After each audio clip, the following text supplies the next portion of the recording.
Hey guys, welcome to another episode of Professionally Curious. I am the founder of Soon, and I'm here joined by my very good friend Alex Kehaya from ABK on Corbit team. So sorry, I just get so starstruck when I see him because every time I see him in this capacity, he's the host, and now I get to return the favor and to turn the table a little bit. It is weird for me too. We were talking about that before we started recording, but I have my own podcast, which you've been on a couple of times, I think, called the Index Podcast. You can find it on YouTube. And this is actually maybe my first time being a guest on a podcast, which just seems weird, but I just don't do that very often. And yeah, it's weird to be in the hot seat, but I appreciate you having me today. Absolutely, Alex. Absolutely. Yeah, let's get into it. Let's start from, your background story. How did you Yeah. journey into crypto? Well, I've been an And your entrepreneur. Yeah, capacity, yeah, please. yeah. I've been an entrepreneur most of my career. I actually started out as a high school, middle school teacher, and I've taught every grade, all the way kindergarten, all the way up to grad school. My sort of mission statement when I got out of college was impact positive change in education through entrepreneurship, but I didn't know how to be an entrepreneur. Like I always knew I was going to build companies kind of in my family history and my DNA. But I did think, well, maybe if I just start teaching, like go and become an educator and explore, like I'll find some problems to solve. And I ended up building a entrepreneurial studies program out in California for high school, middle school kids at a boarding school just outside of Santa Barbara. And I kind of got to that because I moved to Santa Barbara. I was actually teaching Spanish because I was a Spanish major in college. Long story there, but I networked my way up to a few CEOs in town in Santa Barbara that were really successful. And I had dinner with one of them one night, and I said, I've got all these ideas, and I just don't know how to do the thing, like build a business and become an entrepreneur, but I know that that's what I want to do. How have you guys been so successful? And these guys, the CEO and the co-founders of this company, they built multiple businesses. They're billion-dollar companies. The company was actually called Appfolio. And he said to me, you need to read this book called The Four Steps to the Epiphany by this guy, Steve Blank. And that book is about this process called market validation or customer development. And Steve is this 8-time serial entrepreneur who kind of popularized this methodology and organized it into something that like people can learn. And at the time, he was teaching this up at Stanford and I think Columbia University as well, but mostly Stanford. And I read his book like 2 or 3 times, and then I started using some of the tools in the book that another guy, Alexander Osterwalder, created called the business model canvas, where you like map out a business into all of its components, and then you go out and you like put your hypotheses in this box, and you go out and test them. And ended up realizing that I got kind of known as the idea guy on campus, the little high school, middle school I was teaching at, and my classroom filled up with kids with ideas, and we just started making things. And we built a curriculum out of it, and ended up partnering with Steve and another school called the Hawken School out of Cleveland, Ohio, to scale that up to over 100 schools. And that's since, like, I left after that and started a company, but that's still going on today, both at the school that I was teaching at and also with the Hawkins School and this woman, Doris Corda, who kind of took that to the next level through NGO she built called the Corda Institute. But yeah, that was like the kind of the first entrepreneurial thing that I did. And then in, I don't know if it was 2014 or 2015, met my current business partner. We've built multiple companies together. This guy named Brian Fox. And at the time, I met him through a friend because I was talking to my friend. I was like, there's this AI company I'm researching. I don't know anything about AI. Who do you know that like is an expert AI? And he's like, you need to meet my friend Brian Fox. And we got coffee together. We were chatted about this AI thing, and he told me all about what he thought about it. And then he was like, my office is just down the street. You should come hang out. Come check it out. And when I was at the office, he was like, if you want to work out of here, you can, like every day. And I was like, at the time, I was just a solo entrepreneur. I was barely making any money. Like I was doing consulting for Fortune 500 companies, helping run like accelerator programs, in the customer development market validation process to help engineering teams bring products to market. And yeah, I was like, just solo entrepreneur grinding. Yeah. And I was like, if you're This was serious, I'll be here every day. And I just started showing up. Well, later, I found out that Brian is the author of the GPL licenses, so one of the co-authors of the GPL licenses, which is the one of the most prominent, well-known open source licenses on the planet. There's GPL, there's Apache, and there's MIT, and that's kind of like what everybody uses. And also the author of a little piece of software called Bash. And anybody who has ever written software has interacted with Bash, and it is on every device in your house. It runs the quadcopter on Mars. It's on every server. It's probably one of the most widely adopted open source projects ever, up there with Linux. And I later found that out, and I was kind of like, how is this guy in Santa Barbara, and how did I meet him? I think the answer to that question, which I've realized later, is that I believe people are worth knowing, and I just show up and I meet people. And that's the why behind my podcast. People are worth knowing, and I want to tell the stories of people building the future of the internet. It's what gets me out of bed every day to do that. Anyway, we started building software together, and I had this little SaaS business that I had written the first version of, and then he rewrote because I'm a terrible software developer. I haven't touched writing software in years, but he rewrote it, and I got it to like 10K a month in revenue. And I had just had my daughter, Marie. My wife had her, and she was 6 months old. And I kind of needed to like figure something else out, that was a little more stable and needed like healthcare and stuff. And, I ended up getting an acqui-hire deal done. We shook on it, me and the company that was going to acqui-hire me. I was going to have like a 40-person team, tons of upside still, and like be able to keep working on the product. But like literally the next day, Brian launched a company called Orchid with a couple of founders. And Orchid was a decentralized VPN company. And I had read the Bitcoin white paper back in like 2010, 2011, and was enamored with crypto in general, but hadn't really gotten into the space yet. I went up to Brian. I was like, I got to take this deal. I need the stability. But if there's like a way for me to get involved in Orchid, I'd love to see if there's a slot for me on the team. And they flew me up on a Thursday, hired me on a Sunday. I shut down my other business the next day, and I was, boots on the ground running BD. This is like the first hire for Orchid for almost 4 years. That's kind of how I got into crypto, and I got super networked that way. That's how I met Tolly and Raj at Solana very early on in their adventure. And what ultimately led me to working on Solana in 2021, beginning of 2021. So that's kind of the genesis story. That was like a 15-year saga to get to. Well, we still have a couple more years to cover, but that's how I got into the space. Yeah.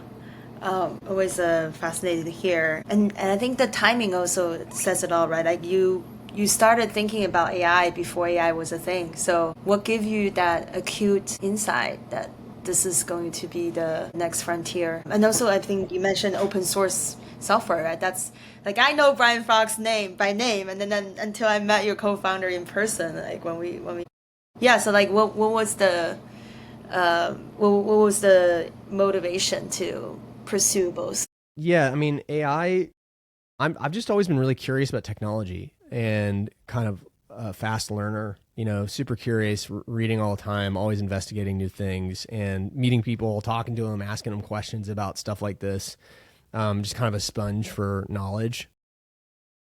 And at the time, I had just got into angel investing, and I was thinking about investing in this company. And that would have been like the second deal that I ever did. I didn't end up doing it for no other reason than I just didn't get conviction. Like I didn't have the feeling that it was like, I thought it was a good company, a good idea, but yeah, just generally curious and asking questions all the time. And it's funny that, AI, back then AI wasn't a thing really from a market standpoint, but it was still really interesting, like the thought of it. And it's like a lot of things, a lot of things from the outside look like they're an overnight success, but really there's been like decades of work, right? Like getting to where we are right now has taken 15 years, 20 years for me personally, where I am in my career and that kind of thing. And so there really are no overnight successes. It's like just constant focus and keep building, keep asking questions, stay curious. And as far as open source goes though, I mean, this is another thing that over the last decade I've realized is really core to who I am as a person. I don't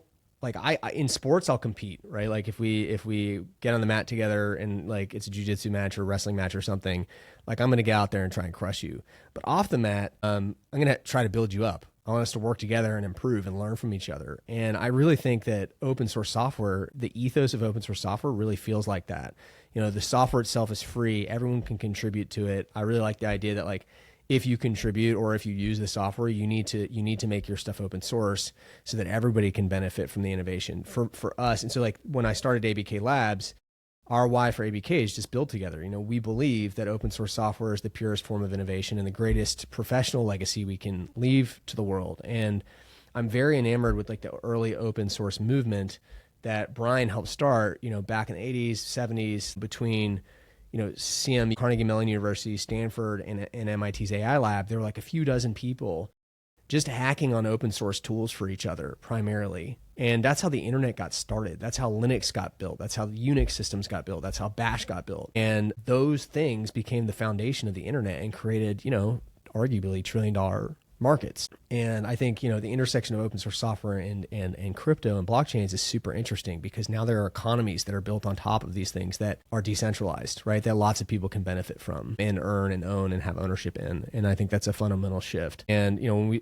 I was at the Solana Labs in 2021, early 21, and then eventually the Solana Foundation, once that got started up, I was one of the first people to go over there. And when I left not because I didn't like the place. I loved the foundation and I still do. And I'll love all the people that I worked with there and still get to collaborate with. But I just thought I could have a better impact on the ecosystem, Solana specifically, but also just generally in technology as an entrepreneur and building a company around open source. My main idea with the company was really simple. It was like, we didn't have a specific product direction out. We had some hypotheses on what we wanted to build, but my idea was like, if we just get the best engineers in a room and let them cook on useful open source tools, we will find our way to something really meaningful. And that's what we've been doing for the last year and a half, 2 years. And it's just writing open source software that's useful for people and trying to figure out how to build a business around that and monetize it in a way that's scalable. We met during your, right after your Solana days. So I guess the disclaimer here is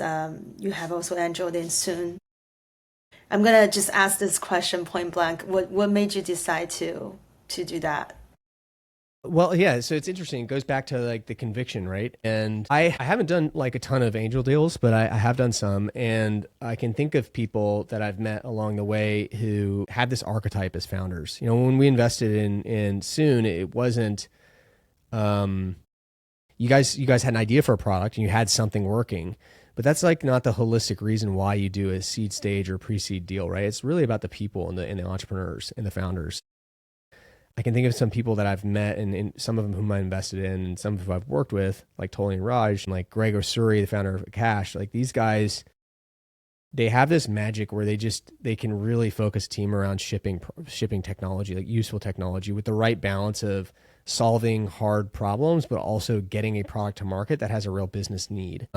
I still haven't been able, I've got these like phrases for our why that are pretty clear cut, like just build together, or I believe people are worth knowing, but I haven't quite nailed yet what it is about founders that you get this feeling about them that they're going to ship and that they're going to be pragmatic and that they're going to be responsible with your money and that they're going to survive long enough and fight hard enough to get to product market fit. And they don't always, right? But some do better than others. And I still haven't figured out like what the phrase is or the different things that I use to identify that. The only thing I can say is it's a lot of gut instinct. And I happen to have been right a bunch of times with the bets that I've made both in my career and as an angel investor. And for whatever reason, you guys have that mix of magic that kind of makes that work, or that I think will make it work. And we've seen that play out over time with y'all's ability to ship and iterate. You guys have Soon SVM, you've had Simp.fun, you've had a bunch of different experiments that you've gotten to the market to see, which is going to be the scalable thing and what's going to build your ecosystem and accrue value for investors and token holders. And, you've done really well. And now we're working on x402. I really have to owe it to you that you were the first person who told me about x402, even before Solana Accelerate, back in April, before this whole thing took off. So maybe just speak on the record. How did you get into this movement? How has it been contributing to it? Well, so it's interesting, we talk about overnight successes, but really that getting in early was probably 8 years in the making. And it goes back to my podcast. My first podcast that I built at Orchid was called Follow the White Rabbit. And I had this itch to do one. I just thought it would be fun to do a podcast. And I like talking to people. And when the pandemic started, I finally had an excuse. Like I went from going to every single conference in the blockchain and cryptocurrency space to stuck in my Sprinter van because I literally had no office. We were working from home, with a couple of kids at the house. It was like the only way that I could get any kind of solace. And I'm pretty ADD, and I just can't focus at the house. And so I went to Stephen Waterhouse, the CEO of Orchid, and I was like, hey, I want to do this podcast. And I think, he was supportive of it, but I think at the time they were like, yeah, go do your thing, man. Like they didn't really think, know that it was going to be anything good. And I don't blame him. I'd never built one before. But he gave me the latitude to just kind of run with it on a shoestring budget. And me and my partner, Shawnee, and she had built a couple of podcasts that were successful, and she was helping run some marketing for Orchid. we decided to make Follow the White Rabbit. And it was a super interesting show. It was at the intersection of human rights, privacy, technology, and democracy. And we were building decentralized VPN, so it fit in. And the reason I started it was, one, I thought it would be really interesting and fun, but two, for Orchid, I wanted to still be able to keep up the momentum of partnerships and getting in touch with the right people in the industry and like being able to build relationships, because I used to be at these conferences where I could just like walk up to people, and now you can do that. And it's not like you have like a Rolodex of like phone numbers you can just call or find them in the phone book or whatever and like just cold call people. And frankly, like they wouldn't respond to that. This is not that kind of industry. So I thought like maybe I could leverage Orchid's existing audience. We had like 50,000 followers or something like that on X. Back then it was Twitter. And do something of value, create valuable content that helps these guests look like thought leaders. They could reuse the content in other places. Like they would think it was good. And it worked. You know, it was really easy to get guests because people like to share their story and create content. And I made it super easy with Shawnee. Like we just do all the work. All they do is just block out an hour of time and show up. And the first show I recorded was from my Sprinter van with a pair of AirPods and a MacBook Pro on a hotspot, because I had no internet or an office, and we did it on Zoom, and it was super clunky. And it was with this guy named Rich Jarapoli, who was the former CIO of Department of Homeland Security in Trump's first term, which was wild. That was my first podcast. Anyway, when I left Orchid, the show was really successful. We were like top, 5 to 10% in podcast and tech, and they wanted to keep it. So they had another guy on the team become the host, and I left. And I was kind of sad about that, but I understood, right? Like they funded it, it grew, it was Orchid's show, and I was happy that they wanted to keep it. Like, job well done. And so then I started another one. This time, I wanted to own it. And so Shawnee and I partnered up and we built Index Studios, which is the parent company that powers the Index podcast. And shout out to my friend Hagen Klein, who used to be over at The Graph. I was an early investor in The Graph. By this time, they were super successful and they had budget. And I just came to her. I was like, hey, look, I'm trying to get this thing off the ground.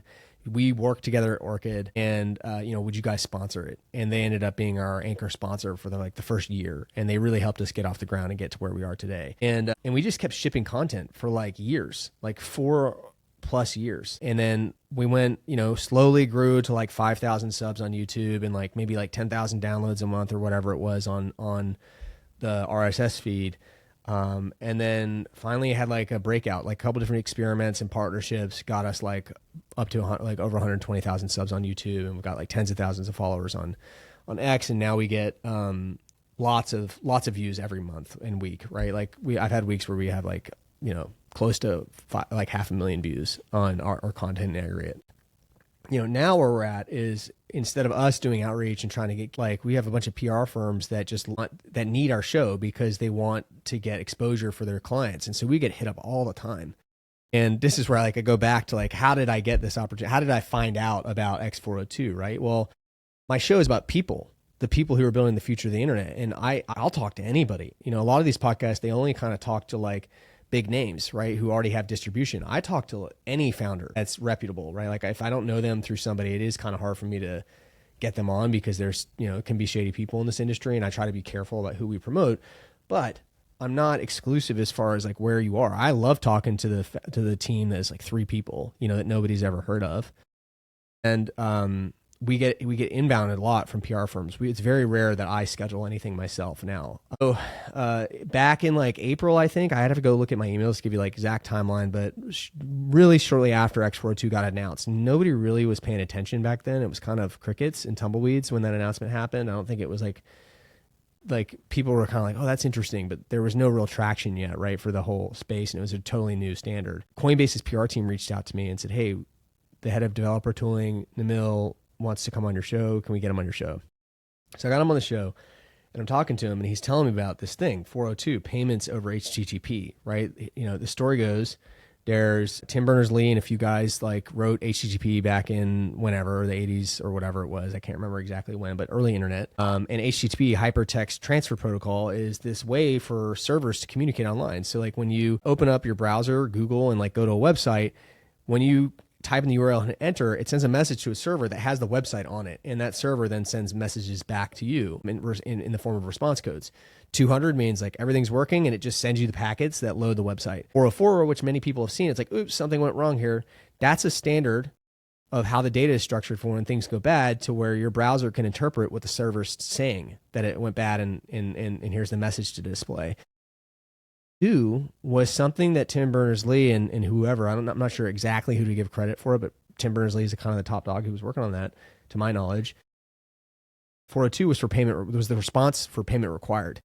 But the specification for how the data should be structured was left empty. And Namil's telling me about this, and I'm like, oh, I see where this is going, right? Payment required, blockchains, you can have payments over HTTP.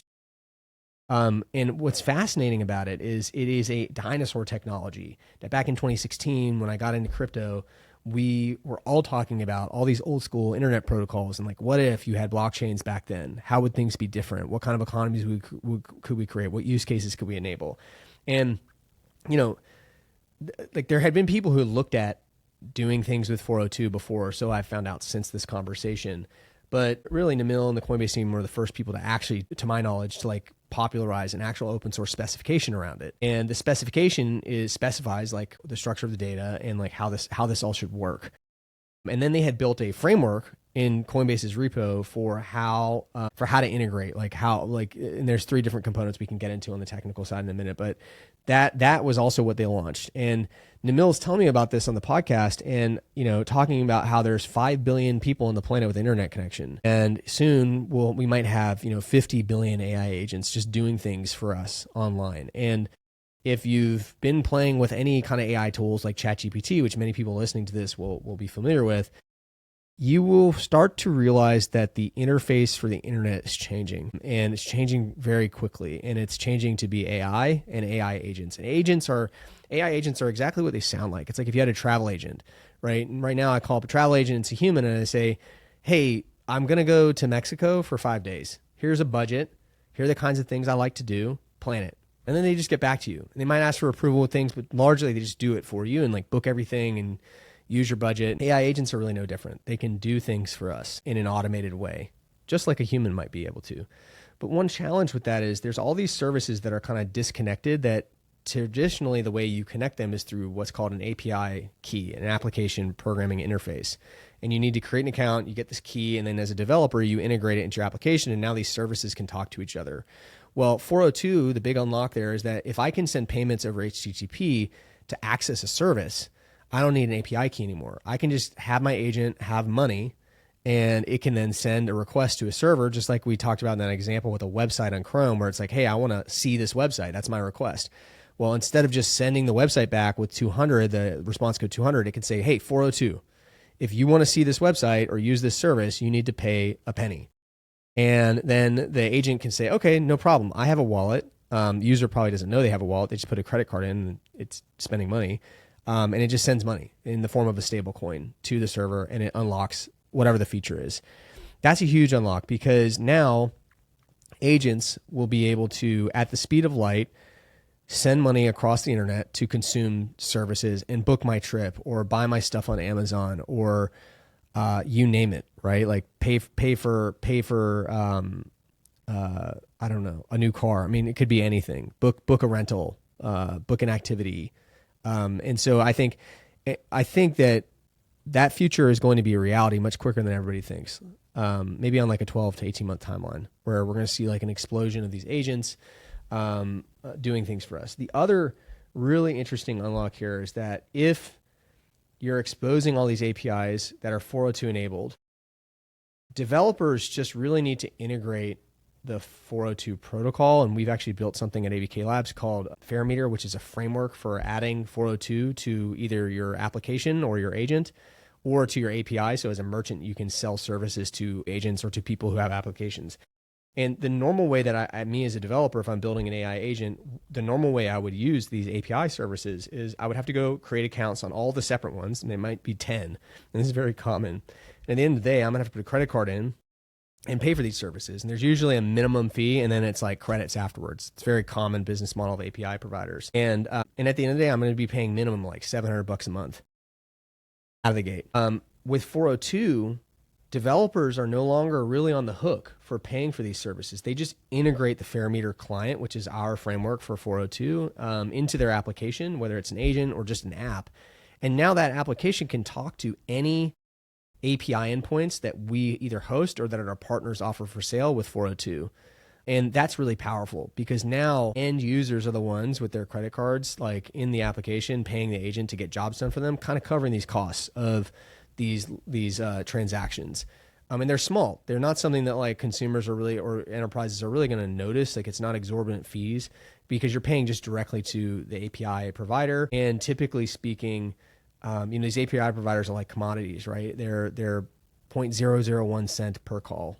In a lot of cases, they're not super expensive, but I think it's like the most frictionless way to pay for things online and the most frictionless way to consume APIs. And so when you think about like a sales funnel, sales are going to convert in an automated fashion now.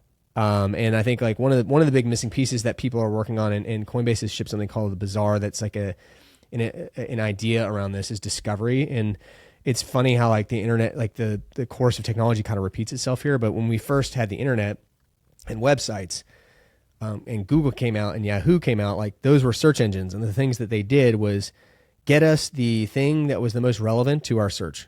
I want to find like puppies to buy in Ojai. Okay, it's going to serve me with the most relevant things. You need the same kind of thing with 402 where an AI agent or a developer that just has our client integrated, and really it's got to have some AI built in there to make this work anyway, but an agent can discover the right service. And that's something that's on our roadmap and then a bunch of other people are working on as well. But once you get that in place and you've got all these APIs that are 402 enabled, whether they're hosted services like Corbits, which is a service we run where we aggregate APIs for various people, or a self-hosted 402 enabled endpoint that you've integrated the middleware with using FairMeter ideally, then these sales for API, the API consumption are just going to be automated. And so you just really compete on product and performance at that point. So anyway, I've kind of jumped right into a lot of this stuff, so I'll pause so you can ask a question. But that's the story about how we found out about it and kind of getting into a little bit of details about what we've been working on. Yeah. I wanted to give you a shout out because we are using Corbits for the facilitator that we're building. That's Awesome. going to power soon base. Basically all the chains that we power because it was built for base first, right? As the first client. So we kind of write down the development that you guys already done. It was really helpful. I can talk about that a little bit. Tori is notorious dev, and he eventually founded Pay AI, which is another facilitator and API aggregator. He did the initial Solana implementation into Coinbase's framework for 402. And so there's kind of, when people talk about x402, they're kind of saying two things at once. One is the standard, which is a specification for how things should work. And the other one is the frameworks that people use to implement the standard and like actually make use of x402. And so Coinbase shipped both things. They shipped a spec and a standard, and they shipped a framework. When we looked at that framework, though, we felt like we had an alternative way of doing things that would drive adoption faster. Specifically, we built a thing that we ended up calling FairMeter, which is modular and pluggable. It has a plug-in system out of the gate, which the Coinbase one didn't have and still doesn't. I think some of these ideas are going to end up being in their V2 implementation, which is great. But basically, there's three components to making for this whole x402 thing work. There's the client, which we talked about earlier. Yeah, in the framework. There's the client, which is what agents integrate with, and that gives them a wallet and something like users can fund so that they can pay for services. There's middleware, which is what allows an API to talk 402. So when the client requests data, it says 402, you got to pay me. And then once the client sends payment through the middleware, it goes to what's called a facilitator. And the facilitator is the thing that's responsible for landing transactions on a network. And so the thing that we built, FairMeter, allows us to add much quicker new features. In fact, anybody can add a new feature. Like if you want to do deferred payments, or if you want to do subscription models, or if you want to add soon as a chain, or if you want to add a different kind of schema for payments, or add a different wallet, or any kind of modification to the core components, you can just make a plugin, and it doesn't even have to be in our repository. You don't have to wait for us to merge it in or anything like that. As long as it conforms to the interface, like you're building something that talks appropriately to FairMeter, it'll just work out of the box. And so that's how we think we can help drive adoption for the technology like this. And so FairMeter is our open source project, and Corbits is our commercial facing product and brand where we offer some hosted services that we monetize. A good example of like how I think about this for people who are not familiar with open source, there's a couple of different business models, but the one that we're using is very similar to WordPress. So WordPress.com is the public facing commercial hosting service for hosting websites. WordPress.org is where the open source project lives. Like anybody can go take WordPress and fork it and build a website with it. And it powers like 40% of the internet, or something huge, astronomical number of the internet, percentage of the internet is powered by WordPress. And so that's what we built. That's kind of how it's different than what like Coinbase's implementation is. Another like really important thing is it's a whole net new code base. Like we didn't fork Coinbase's thing and then modify it. We made a whole new implementation.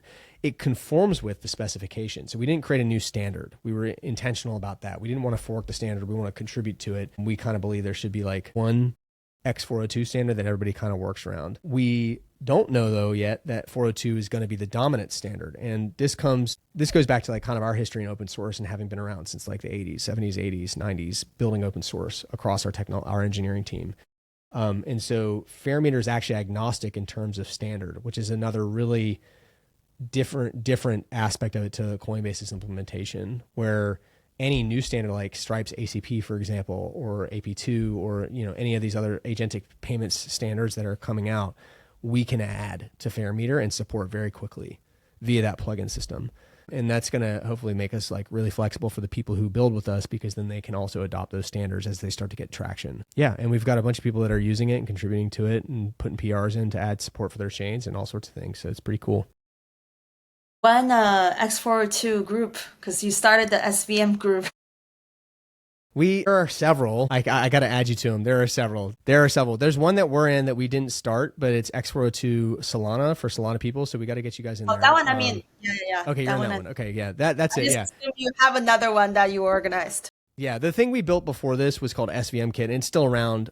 We still have people using it, but it's not our core business anymore. It's called SVM Kit, and it automates the operations of Solana. It's another useful open source tool we built. And it's everything from like a single node all the way up to like a full cluster. Like you want to make a private cluster or a fork of Solana, you can get it up in minutes using this software. And that was a good business for us for a while. But the problem was the software is so good that people like didn't need our help using it. And we just couldn't find a business model fit. We had product market fit. People loved the thing, but we couldn't find business model fit. And so we pivoted and pointed our whole company towards this, because also that business model wasn't really scalable. It was more of a services company. We really wanted an open source business that was scalable. And I think FairMeter and Corbits are giving us that opportunity, where the TAM is just massive. Mm-hmm. So, but we did start the SVM group on Telegram. There's like almost 300 people in it. And that was over a year and a half ago, when, there was this big explosion of like alt SVM chains and permission chains and all sorts of stuff. And so there's still people in there, but not much activity there. So, yeah, I think you have very acute eye. Speaking of that, right? So we've been working on our own experiments on x402, and maybe it's worth like. Well, you haven't even told me really yet what you guys are building. So tell me. We haven't caught up about it. I know you're doing stuff with FairMeter, which is great. Yeah. What your plans are, what the ideas are that you guys are experimenting with. 100%. Yeah, I would love to hear your feedback on the new experiment that we started. So it's basically, what's the best way to describe it? It's basically a gamified experience to allow people to merge prediction market into like a launchpad. The first version, the iteration, was just a simple like app to predict the price movement of Bitcoin in the next 10 seconds. Obviously you get like 50% chance. Right? And when we do that, then the x402 agent will just mint a token, an 10 seconds token. And then vice versa, you just lose the one USDC that you spend to play the game. So the beauty of this is two innovations, right? One is effectively bootstrap the liquidity from the initial pool. People can just use this as a way to start the coin's liquidity without having to hire the market makers, right? That's number one. Number two is it's also incorporating this interesting, like almost like a game theory psychology. The more people that get the guesses right, the less value the token will become, because more token will get minted. There's only a limited amount, right? And then vice versa. Yeah, if you have more losses, then actually the token value is up. So it's been really interesting, like to see the virality of that experiment.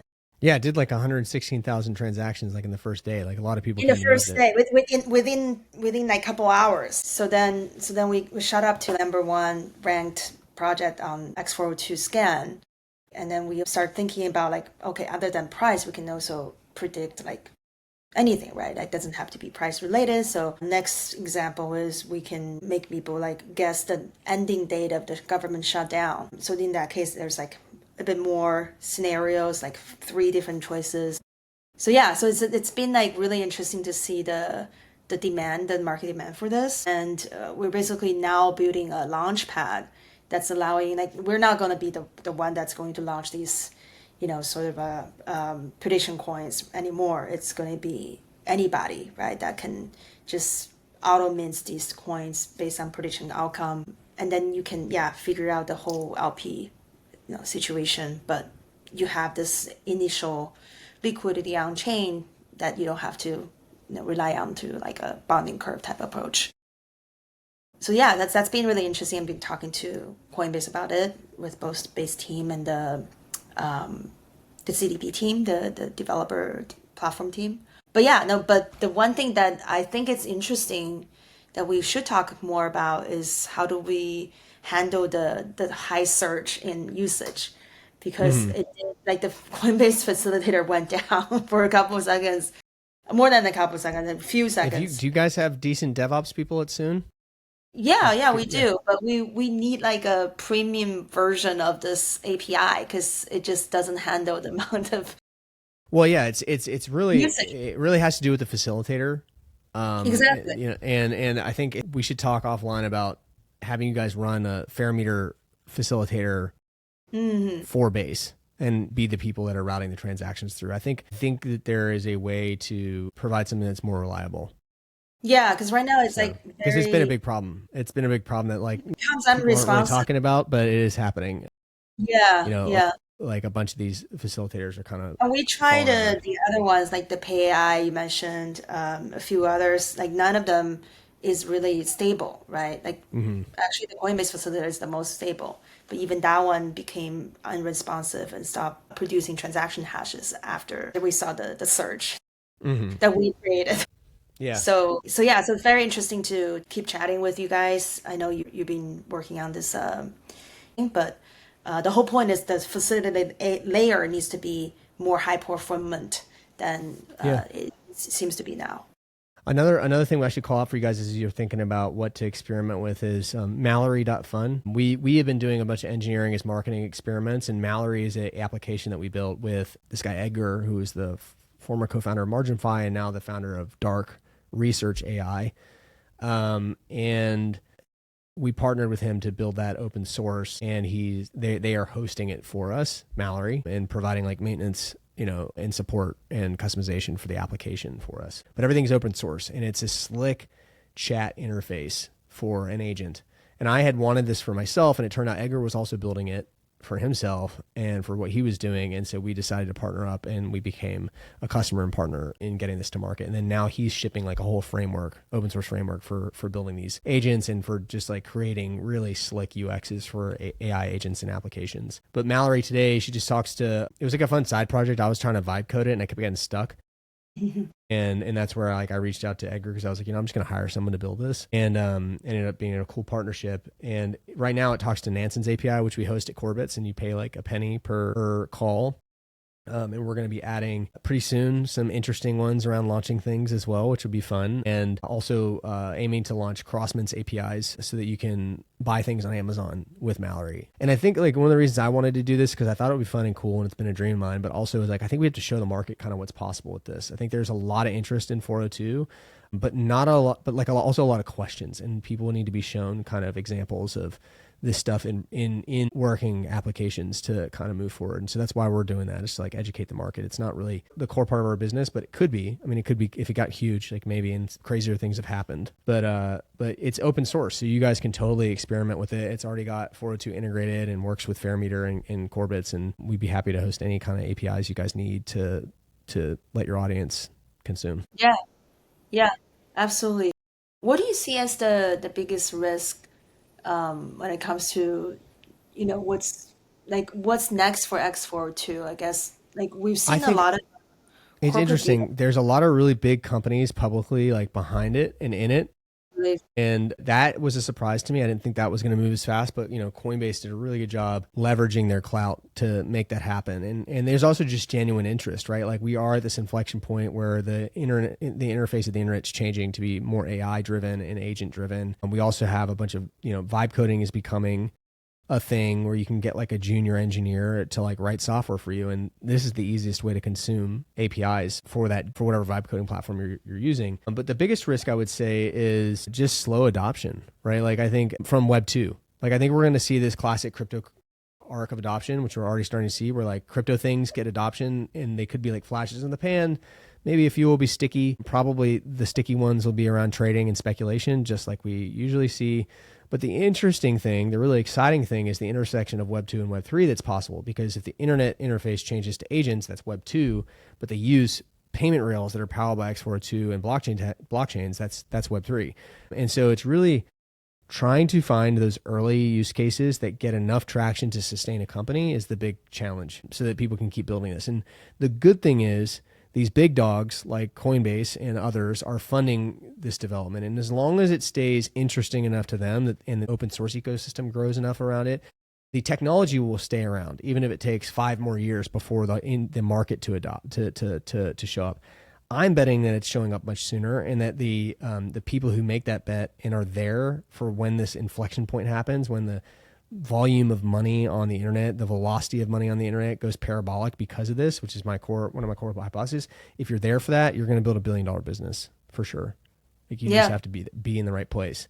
And I think we're pretty well positioned for it. But yeah, I mean, we're in the middle of a fundraiser, raising a seed round. And I think that is the biggest risk for anybody, is just being too early. And it's kind of a common occurrence for entrepreneurs that are out at the edge, bleeding edge of technology, but that's where the reward is too. And I think the market is so big that there are multiple ways to stay in the game and build a business and survive long enough to get to that scale where things are huge. And I do think it's going to happen sooner than people might realize. Absolutely. I mean, your experience kind of proved that too, right? Like from the time you started talking about it to, like it really took only a few months. Yeah, for the market to start showing interest. I do think it's a really interesting point from what you said about the go-to-market is like, maybe we're over-indexed on the corporate deals, right, that we're seeing. And there still need to be more use cases, like more fun social experiments that we're doing right now, right, with this left curve stuff, right? Well, I had a friend ask me last night, like, who are the top agent builders? And if you go and you like research the top agent builders, like products, companies that like you could go and integrate with, there aren't that many yet. Mm-hmm. Like there are some big companies building agents, like OpenAI and Google and stuff like that, but there aren't that many agents or companies that are focused on agents. Like we're in the 100 maybe category of like number of companies. That's small. And so I think you kind of, again, this goes back to like creating your own demand with innovative products and innovative agents, I think is an interesting angle to take, and going full stack. And it's kind of like how, Facebook started out as an application, but then became a platform. And I've been thinking about that a lot lately. It's like, that may be the right way to market. Now, we approached it from the framework standpoint because we felt like that was necessary, but I think now it's built, and we'll keep adding to it. And we're actually going to be announcing some sponsors hopefully soon of the open source repo, so they'll be funding more work coming from our partners who are relying on FairMeter now. And so we're building like a invested community around it. And I think that's also key, like a key de-risking factor. Like the more companies you get invested in contributing financially and with engineering resources to it, the better off the whole space will be. So that's where we're going. That's a really good point. Yeah. I was at that base camp where Jesse Pollack was talking about like the biggest challenge for their ecosystem is the demand issue, right? There's a lot of people creating content, creating assets to sell, but you need the people to buy, right? Like on the demand side. And this is the thing that I think people really underestimate. Yeah, I think that's where the demand bridge has to happen, right? Where we see a lot of different use cases, like outside of this longer sales cycle, to see like how the crypto native people are actually starting to use x402. Maybe we end on a what's your like one spicy take slash non-consensus view about how the industry is moving. I usually end the podcast with this question. Just generally, like not just 402, but like anything. Yeah, or you can Generally. talk about export too. I think I'm not convinced that we're in a bear market. There's a lot of FUD in the timeline and people being scared. I think we might just have chop for a while, and that this bull market is just different than other ones that we've been through. YOR not investment advice, but that's my take on the market just generally. In like, you know, I don't really pay attention to that stuff anyway. I've got my head down just building. I think digital asset treasury companies are something we didn't touch on that I still think are really important. And I think it's been really interesting to see what happened since this summer with the MNAVs going below 1 in many cases. That's something I thought would happen. And the bigger ones that have lots of capital that were able to print on their ATMs after launch, I think are really well positioned right now. And my prediction is that I think something that people are, I think there's two things that people aren't seeing. One, I think we're going to start seeing roll-ups of, and not in the certain like L1, L2 roll-ups, but I mean rolling up of companies akin to something like what a PE firm would do. I think we're going to see some pretty big PE firms come in and start gobbling up companies and making like one mega company that's strategic, that have like companies and applications that fit together in a strategic way. And I think DATs are going to start doing that too. I think they're going to merge, acquire each other, consolidate, and then add new complementary business lines to their revenue model that isn't just about like stacking whatever asset they're supposed to stack, but is something that contributes. And I've always thought for Solana, like that's the really important thing, is that these digital asset treasury companies on Solana are a great vehicle for educating the market. They're talking to people in, to steal content from a tweet I saw from Vibu today. They're talking to people in corners where we are not, where crypto people are not, and they're educating, which I think is really important.